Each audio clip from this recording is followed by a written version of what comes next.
Merci de nous rejoindre sur Radio J. Comme tous les matins, vous le savez, nous sommes ensemble jusqu'à 9h. Et le jeudi matin, nous avons le plaisir, depuis la semaine dernière, de retrouver la chronique de l'OJE, l'Organisation Juive Européenne. Et ce matin, c'est l'avocat Oudi Bloch qui est avec nous. Bonjour Oudi. Bonjour Ilana. Et ravi de vous retrouver ce matin. Alors, dans l'actualité de ce début de semaine, Oudi, 2 imams devant la justice. L'imam Tataï, tout d'abord, condamné hier pour provocation à la haine par la Cour d'appel de Toulouse, et l'imam Iqwisen, dont l'expulsion a été validée par le Conseil d'État mardi. Alors, faut-il enfin y voir le signal que les lignes commencent enfin à bouger ?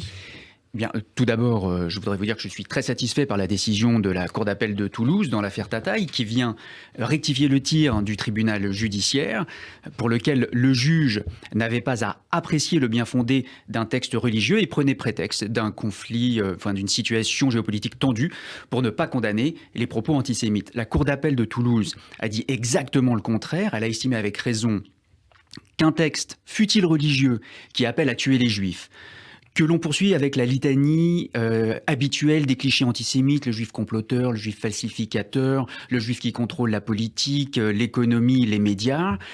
Un discours qui vise alternativement les juifs, les sionistes, les israéliens, les israélites, les enfants d'Israël, tout en rendant hommage aux fondateurs du Hamas et du djihad islamique, en espérant enfin la libération rapide de Jérusalem. Eh bien, la Cour d'appel a estimé que ce sermon était une provocation à la haine qui devait être sanctionnée. La défense de l'imam Tataï avait tenté d'amener le débat vers la critique de l'État d'Israël. Ce n'était pas du tout le cas. Et la Cour d'appel, heureusement, n'a pas été dupe de cette manœuvre grossière. Alors, en ce qui concerne la peine, 4 mois avec sursis pour un primo-délinquant en matière de provocation à la haine et des dommages-intérêts très importants, c'est une décision très satisfaisante. Pour autant, je reste prudent, tout d'abord parce que il ne faut pas oublier que le tribunal judiciaire de Toulouse avait relaxé l'imam Tataï en première instance et que celui-ci s'est déjà pourvu ou va se pourvoir en cassation selon ses avocats. Eh bien, s'il se pourvoit en cassation, nous y serons, comme nous l'avons été. Je plaidais pour l'association Ben Gourion et l'association Avocats sans frontières. Muriel Ouaknin-Melki plaidait pour le BNVCA. Et nous serons présents en cassation avec notre avocate Julie Buclaman, avocate au Conseil. En ce qui concerne la procédure de l'imam Iqwisen, elle ne repose pas exactement sur les mêmes fondements. Certes, l'imam Iqwisen avait tenu des discours violemment antisémites, violemment homophobes, violemment sexistes. Il serait en outre fiché S. Il est très proche des frères musulmans dont on connaît l'antisémitisme obsessionnel, l'homophobie radicale et la vision extrêmement dégradante des femmes dans la société. Ses propos sont condamnables évidemment, sauf que l'imam Iqwisen n'avait pas été poursuivi judiciairement. Donc le ministère de l'Intérieur avait fondé son expulsion sur l'article L631-3 du Code de l'accueil des étrangers. Le problème, c'est que la décision du Conseil d'État en référé, qui vient annuler la suspension de son expulsion par le tribunal administratif, n'est qu'une décision du Conseil d'État en référé. Ça signifie quoi ? Ça signifie que désormais le débat va se porter devant le tribunal administratif sur le fond et l'imam Iqwisen pourra après aller devant la cour administrative d'appel, puis le Conseil d'État. Donc l'expulsion, ce n'est pas encore pour demain, même si dans cet intervalle, il pourra être effectivement expulsé. Mais pour l'expulser, il faudrait encore le retrouver et d'après ce que j'ai compris, il reste introuvable. Il reste introuvable aujourd'hui. Alors, au-delà de ces 2 décisions particulières, Oudi, quelle conclusion peut-on tirer de ces affaires ? La conclusion qu'on peut en tirer, c'est que ce sont les sommets émergés de l'iceberg. L'entrisme des frères musulmans et des mouvances islamistes dans la société est un danger que l'on connaît depuis des décennies, que l'on voit évoluer depuis des décennies, et les gouvernements successifs ne font rien pour l'arrêter. Par clientélisme, par idéologie, par lâcheté. Et cet entrisme n'épargne aucun pan de la société, aucune profession, aucune corporation, aucun corps intermédiaire.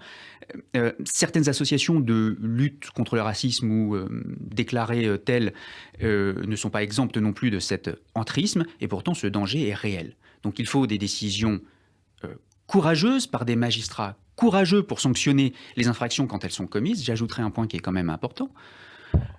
Le contexte social s'est tellement dégradé, les attaques antisémites se sont tellement multipliées, l'entrisme islamiste a tellement imprégné la société depuis quelques années que cette décision du Conseil d'État en référé, la décision de la Cour d'appel de Toulouse sont considérées à juste titre, comme des décisions courageuses, mais le problème, c'est qu'elles ne devraient être considérées que comme la juste application du droit. Par ailleurs, il faut intervenir en amont, il faudrait changer le système de recrutement et de formation des imams, il faudrait des prêches en français pour contrôler ce qui est dit, il faudrait le retour des renseignements généraux dans les mosquées, parce que sanctionner les imams ou les prédicateurs de la haine lorsqu'ils tiennent des propos antisémites ou homophobes ou sexistes, c'est très bien, c'est même la moindre des choses, vous me direz. Mais le problème, c'est que les propos ont déjà été tenus, ils s'imprègnent dans les esprits fragiles, favorisent le passage à l'acte délictuel ou criminel. On ne le sait que trop bien, la violence physique est toujours précédée de la violence verbale. Si on ne veut pas le voir, si on ne fait rien pour l'arrêter, on se condamne à subir immanquablement cette violence. Je rappelle, pour terminer, que les terroristes Koulibaly et Merah ont tenté de justifier leurs crimes antisémites par la défense de leurs frères palestiniens. Donc ces propos qui sont tenus par ces imams sur Israël, sur les sionistes, sur les Israéliens, sur les Israélites, viennent s'imprégner dans les esprits, ils viennent favoriser le passage à l'acte et il faut les condamner sévèrement. Eh bien, merci beaucoup, Audi Bloch, avocat de l'OJE, l'Organisation juive européenne, qu'on retrouve à présent donc tous les jeudis à 7h20. Et vous pouvez bien sûr retrouver cette chronique en podcast sur notre site internet radioj.fr ou en vidéo sur notre chaîne YouTube. Vous restez avec nous sur Radio J. Nous sommes ensemble jusqu'à 9h.